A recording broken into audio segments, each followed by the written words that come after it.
Hey, what's up? I'm Thomas. I'm the owner of this 2011 Freightliner Sprinter, and I'll just give you a bit of a tour and a walk through it.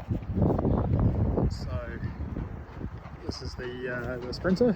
It's a 2011 Freightliner. I'm the third owner. It's done just over 180,000 miles. Previously it was a forklift repair truck in Dallas. And I've owned it since about 115,000 miles. So might as well just jump inside and have a look at the layout and come back and look at the exterior. So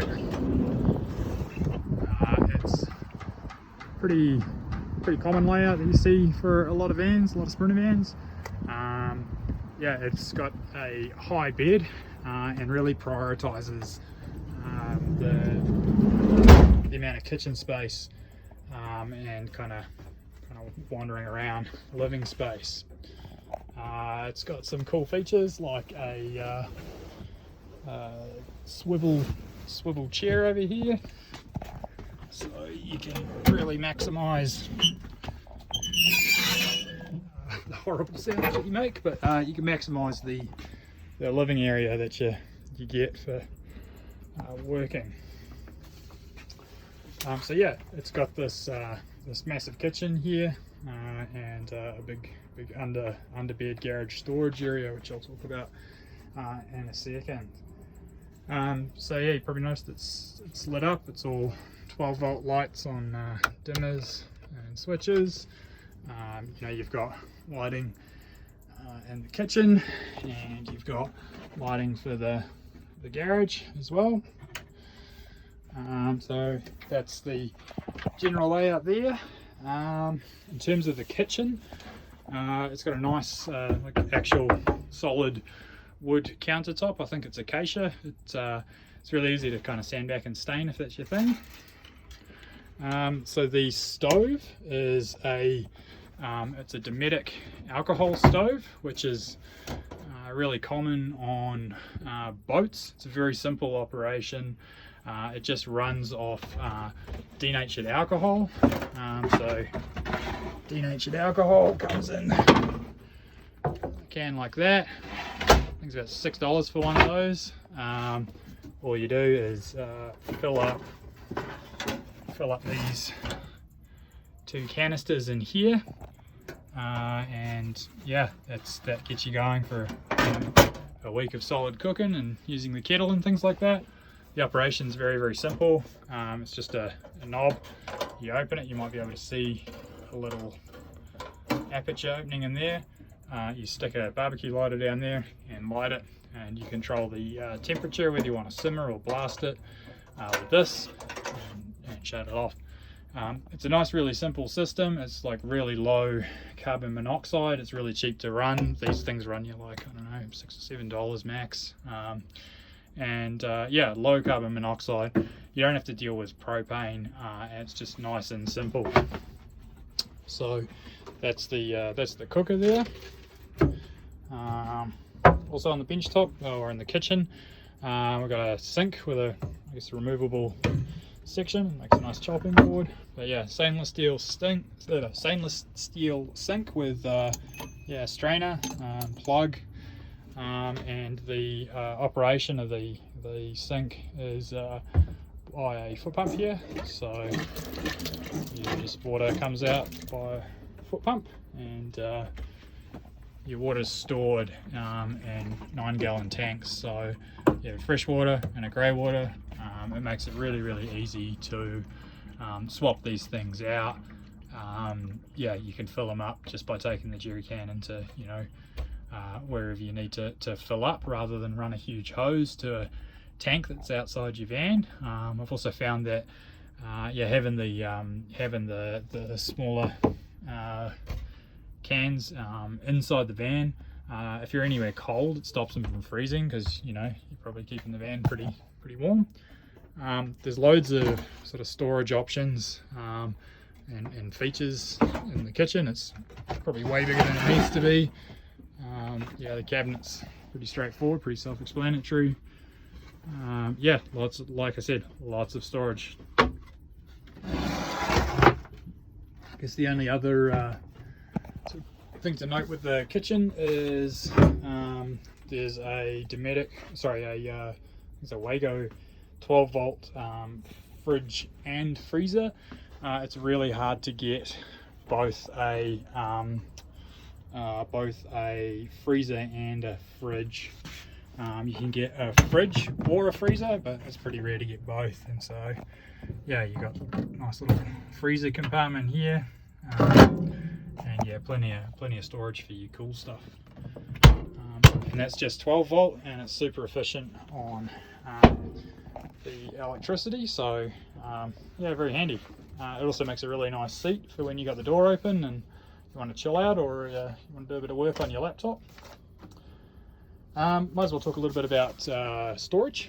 So I showed the under kitchen storage, but yeah, there's also loads of overhead cabinets here with the lighting in them, and they just flip up, heaps of space in there.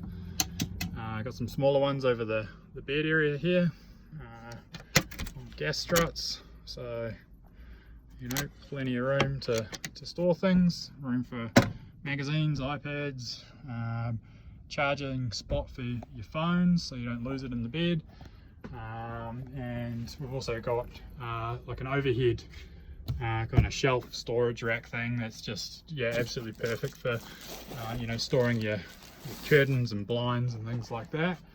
And yeah, I guess the main thing with the storage would be the super massive garage that we've got in the back here. So this like comfortably fits like 2 mountain bikes would fit here, or you could fit 2 snowboards and 2 sets of skis up the top, and then on this rack here, you know, you can fit a couple of 100-litre storage cubes plus yeah, plus sort of extra storage containers, and then there's just shelving everywhere. Yeah, so that's the garage. I think I mentioned it before, but worth noting, these things slide out pretty much all the way, so you don't have to open the back and rummage around and find things. Yeah, they're super heavy duty, super strong. Yeah, totally awesome. Yeah, it's the garage. So in terms of like just general living and being in the van, some of the features are a max air fan right above the kitchen, so it's nice for venting out all the smells and cooking fumes and things like that. To support the airflow, especially in summer, these are really useful. I've got these inserts from things like sprintervans.com or whatever, but they've got bug mesh in them, and they just fit. They fit in up in your window up there, and yeah, it's a nice security screen, but still lets airflow through and keeps bugs and people out. So yeah, very good for summer ventilation, even in the desert. What else have we got over here? We've got a controller for the eBispatcher or eSpa diesel heater. So they're the best diesel heaters you can get. They're German, and they manufacture them and install them standard in certain models of Sprinters. They have a nice little spot to install them here under the passenger seat. So yeah, heater lives in there. Got a nice adjustable vent. That's on a altitude compensator. So when you're up in, you know, Colorado or anything like that, it'll compensate the fuel air mix, so you don't have your heater foul up and break on you, which is really nice. The van itself has got you know, behind the seat of paneling, there's on the bottom there's 2 inches on the floor, sorry, there's 2 inches of XPS foam, and then on the walls there's anywhere between 1 and 2 inches of like that pink XPS foam and Reflectex. And yeah, I chose that because the Reflectex is pretty good at keeping kind of the heat out. If you've got the van in the sun and the desert, it's pretty good to have yeah, something reflecting a bit of the sun's heat, but at the same time yeah, behind here you've also got nice thick that kind of like pink foam XPS insulation, keeps it nice and toasty. Combined with the heater, I think the coldest I've ever had this down to was about minus 29 degrees Celsius, and that was up in Telluride as well. So a couple of challenges there, keeping warm and with the altitude for the heater, and yeah, just being cold. But yeah, it was no worries. It was pretty cozy actually. It's a bit of a cabin. What else? So yeah, the bed's pretty massive. It's a little bit bigger, I think, than a queen, and yeah, it's all like memory foam, like a memory foam type of layered mattress. So yeah, it's actually really comfortable and stays really cool even in the hot, which is nice. I really enjoy sleeping on that.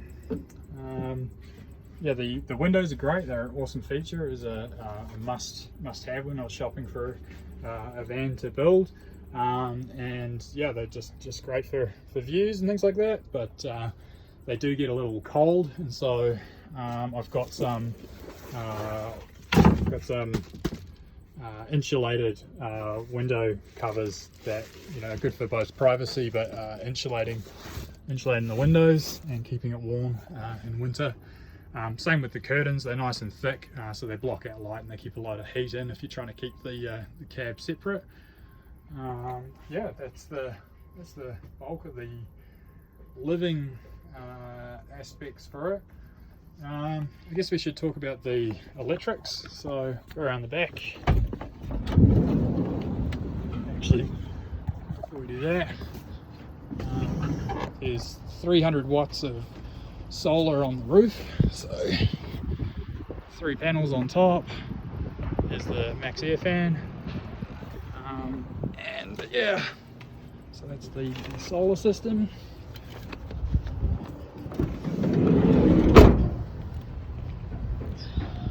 And those panels run down to a charge controller in the back of the garage here. So that's an MPPT 40 amp charge controller, and it's Bluetooth, so it's really good. You can check what's going on your phone as you're driving around or as you're parked up. Everything's wired to switches, so you can independently turn off you know, the panels or the MPPT system, or you know, the 2000 watt inverter up here, you know, or isolate the battery bank. So the battery bank is 2 12-volt batteries for a total of 310 amp hours. The deep cycle AGMs, yeah, they've been really great, really reliable. The AC power, the 2000 watts there. I spec'd this build out, the electrical system, to run Vitamix blender. So if you've got a Vitamix and you want to run it, it'll definitely do that, and it's more than capable of handling a few laptops and all of that. And yeah, everything's on breakers, and there's a 12-volt fuse block there for all of the 12 volts of the electrics and USB ports and things like that. Guess while we're here, I can show you what the slides look like so you get the idea.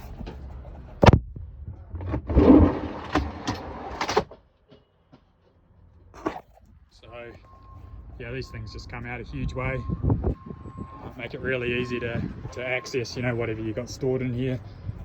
Nice feature.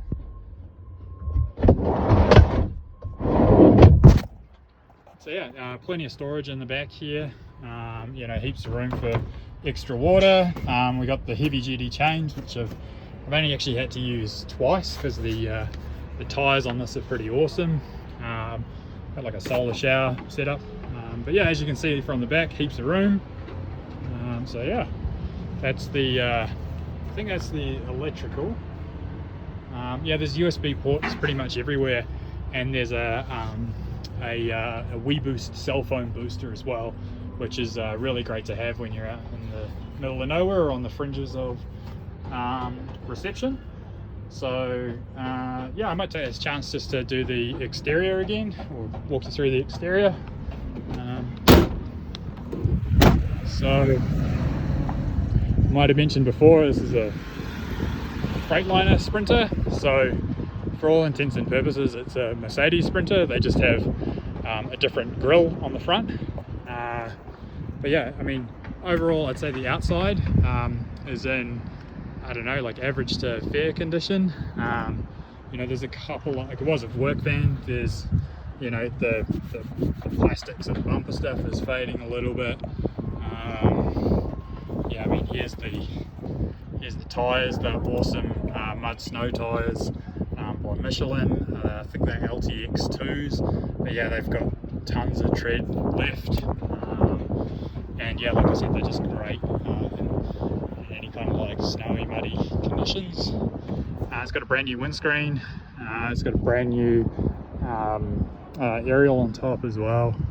But yeah, in terms of like the negatives for the van, this thing did live under a wrap for a lot of its life, but unfortunately when they removed the wrap, they cut it with like a box cutter, and so a lot of these like the kind of seams here have really light kind of surface rust. There's a couple of stone chips that are rusting up as well, but like they're really light surface rust.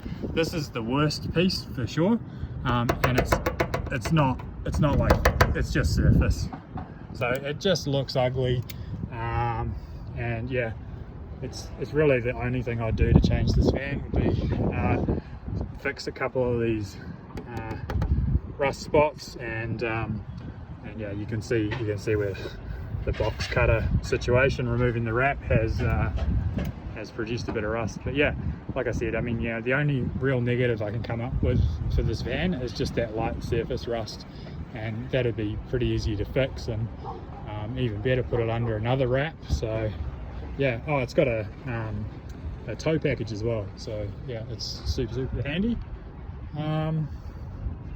Yeah, I don't have too much else to say. I can start it up. I'll show you the engine first. So this is going to be a challenge with one hand. Yep, so that's the engine. You know, there's no obvious leaks. It's a little bit dirty, but that just makes it easier to spot if there is a leak. Yeah, so I've been pretty meticulous about getting this thing serviced, so I've only ever serviced it at Mercedes dealers or at specialist sprinter spots. So it's been pretty well looked after. Normally the service intervals for these are 20,000 miles, but I've averaged about 10,000 just out of caution. And I do have the last, I guess, probably 60 or 70,000 miles worth of receipts and work that's happened there. At 179,000 miles, I got the front brakes replaced and the emission service recall done, so that's all taken care of. I also got the Mercedes dealership to check out the like just do a basic look over the vehicle and pick out any issues. But yeah, we'll start it up. I haven't driven the vehicle in a couple of hours, so it's reasonably cold. So starting it up, you got to give it a second to let the coils warm up, but yeah, there it is. So 180,000 and something miles. Yeah, so with the emissions recall on this, it's actually improved the fuel economy, which is quite nice. So I used to get basically down to no, well, nearly out of fuel. The light would be coming on at about 330 miles per tank, but as you can see now, I've driven 320 and it's still basically half full. So yeah, I'm pretty happy with this new emissions thing. A couple of things to note. So when you turn the headlights on, a little light will pop up here. So it's like the bulb out dash warning. that comes up because I've got an aftermarket reverse camera, and when that is active, having that plugged in, it actually lowers the voltage of the light circuit, and so it just produces a light on the dash for the lights. But that's like the only thing that comes up. There's no codes on this. It's all great. I just took it for an emissions service, and it passed with like a perfect score in Colorado. So yeah, that's great news. Yeah, the aircon's still nice and cold. I'd say the stereo unit's very basic. I don't even use it. Instead, I just have Bluetooth speakers above the parcel shelf, which is another good kind of storage zone. And yeah, it's overall like a pretty good layout. So yeah, I mean, I don't know how much else to add to this. There's a lot of things to go over. It's a pretty big build.